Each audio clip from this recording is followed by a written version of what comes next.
What's going on? Well, I'm going to tell you what's going on today.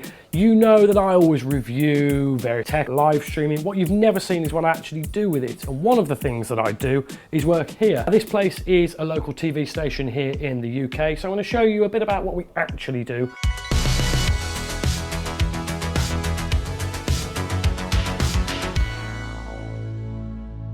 Right, come on, let's go. Here at the local TV station, we have to produce an enormous amount of content for a local audience. It's about 5 million people or so. There are a lot of different kinds of people. We're not BBC, ITV, Fox, CNN. So we've got to do it on a tighter budget. Come on through, we'll have a look at the gallery here. We've got to be a bit careful because there's a show in production at the moment, but come on through. So ordinarily with a gallery, you'd be locked away in a room which is soundproofed and all the rest of it, and you wouldn't be able to be disturbed. You wouldn't be able to have you guys coming along to have a look inside the gallery. Well, today is slightly different. Our gallery is just an extension to the office, and this is it.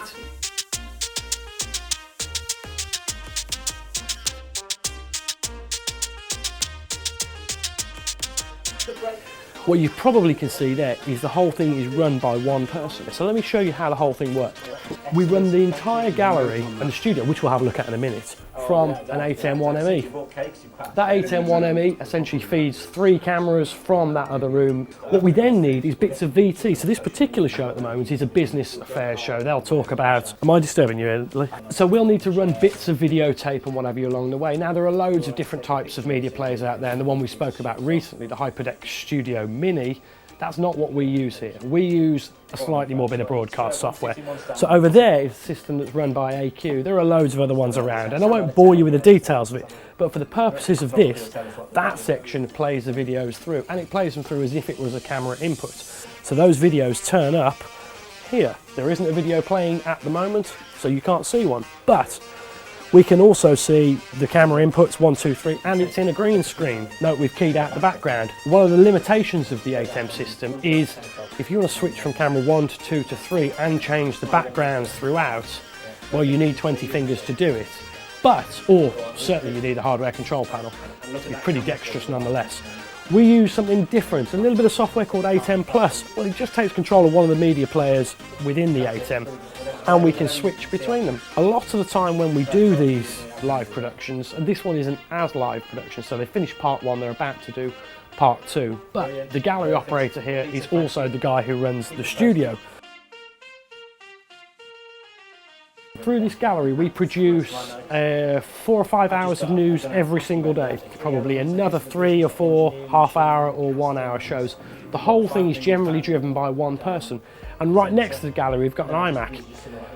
You'll know if you've been watching these that I'm a big fan of Final Cut Pro, and one of the reasons is how reliable and versatile it is. So for our lunchtime news, we take the timeline from Final Cut, which you would normally, if you want to get something out of that like you would in Prem, you'd render it out, export it and send it to wherever you wanted it. It'd end up on that screen as a bit of VT.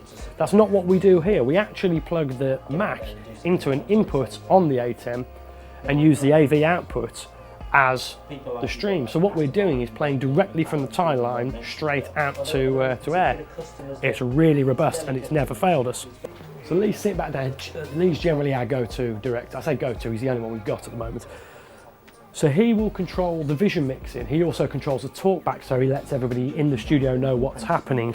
He controls the audio, which is all of the levels here, which will be on the screen in front of him. Now we don't use the Blackmagic's own mixer to do that. It's just too complicated. There are already 3 sets of keyboard and mice on the table. So manual mixing is the way to go there. And that will all get recorded, in this case, onto the server back there. It's exactly the same if we play it out live to air as well. I mentioned a little bit earlier about the ATEM Plus and how it switches out the backgrounds for us. We'll see an example of that in a minute as this show starts back up. So at the moment we're looking at camera 3, which is a 2-shot there, and we've got a slightly wider background in there. Now the ATEM only has 2 media players, so we can't have a different media player for each individual camera. But ATEM Plus takes control of the single media player and just switches the images out. There's no frame delay at all in that. I think it's only €10. Check out the link below. Could you just ask him to flatten? Now I'm going to leave Lee to it for now, whilst we whilst he gets cracking. Now, there'll be loads of questions, loads of things that I haven't covered in this piece, so you've got a little bit of time to get back to me on what you want to know. Well, I think probably next time we'll take a look inside the studio, but that'll do for now. Bugger off.